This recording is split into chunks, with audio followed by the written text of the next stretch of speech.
আসসালামু আলাইকুম। আজকের যে ঘটনাটি শুরু করতে যাচ্ছি সেটি কুমিল্লার কোনো একটি ঘটনা। ঘটনাটি ঘটে প্রায় 1980 দশকের। চলুন কথা না বাড়িয়ে ঘটনাটি শুরু করি। ঘটনাটি যার সাথে ঘটে তার নাম জাকির সাহেব।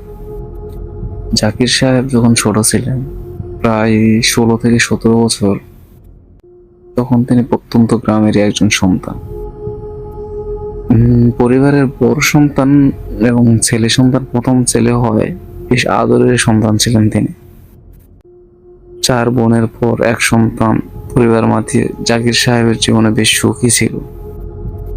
জাকির সাহেব যখন 16 থেকে 17 বছরের, তখন একদিন তিনি দুপুরবেলা তাদের পারিবারিক কবরস্থানের দিকে হাঁটতে যান।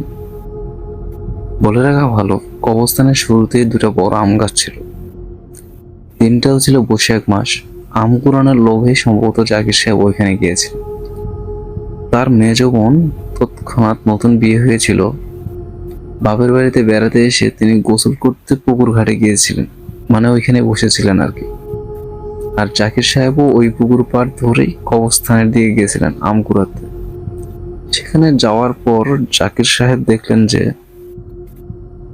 পাশের বাজারে বানর লাফালাফি করতেছে। তারপর একটু পর তাকাতেই তিনি দেখলেন যে সাদা 4টে কুকুর তার দিকে ধেয়ে আসতেছে। তারপর তিনি কুকুরগুলোকে বেশ দেখে ভয় পেলেন। সাদা কুকুর। বলে রাখা ভালো, তার কোমরে একটি তাবিজ ছিল।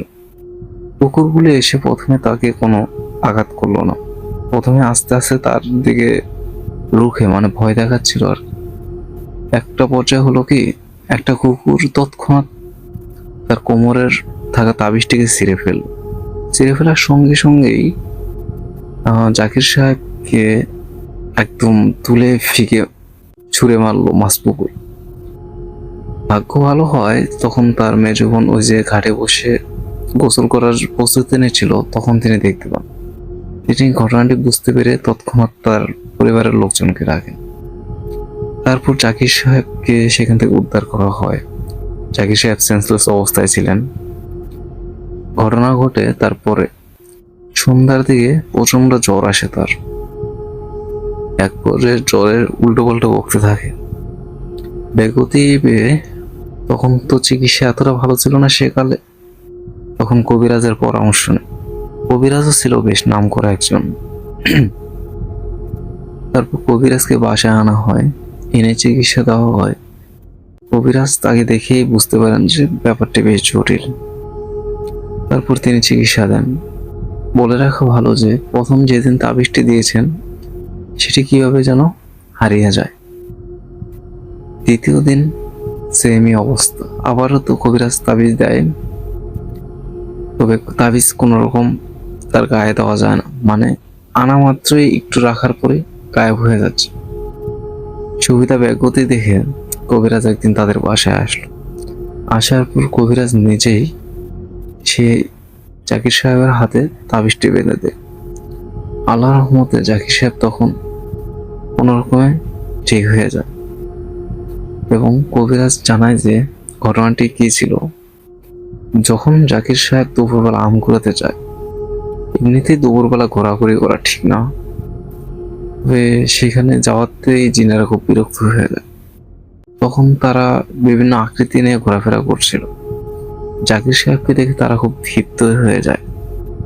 এক পর্যায়ে জাকির সাহেবকে তারা চাইছিল বড় ক্ষতি করতে, তবে কোমরে তাবিজ থাকায় পারতেছিল না। তারপর তারা কুকুরের ভাব ধরে আর কি, কুকুরের ভাঁজ ধরে জাকির সাহেবের কাছে আসে, ভয় দেখায়। জাকির সাহেব সরতে না পেরে বা সরে না আসায় তারা ক্ষিপ্ত হয়ে কোমরের তাবিজ ছিঁড়েই তাকে পুকুরে ছুঁড়ে মারে। এই ছিল ঘটনা। তবে যখন কবিরাজ সেই জিনগুলোকে হাজির করে, তখন তাদেরকে যাওয়ার জন্য বেশ জোরাজোরি করে। এক পর্যায়ে তারা রাজি হয় না যেতে, তবে বেশ ঝগড়া বিবাদের পর কবিরাজের কথায় তারা রাজি হয় যে তারা চলে যাবে। তবে চলে যাওয়ার আগে তারা বেশ কয়েকটা শর্ত দিয়ে যায়। শর্তগুলো ছিল যে ভর দুপুরে তার সন্তান মানে জাকির সাহেবকে যেন বাসা থেকে না বের করে। এতে তারা ক্ষতি না করলেও তাদের গোত্রের লোকজন গোত্রের ভূতেরা ক্ষতি করতে পারে, এই সাবধানতায় পালন করতে বলে। এভাবে বেশ কথা বলার পর জিনগুলো চলে যায়। এই ছিল ঘটনা। লিসেনার্স, আমাদেরকে সাপোর্ট করুন, সাবস্ক্রাইব করুন, কোন কোন জায়গায় সমস্যা আছে সেগুলো জানান।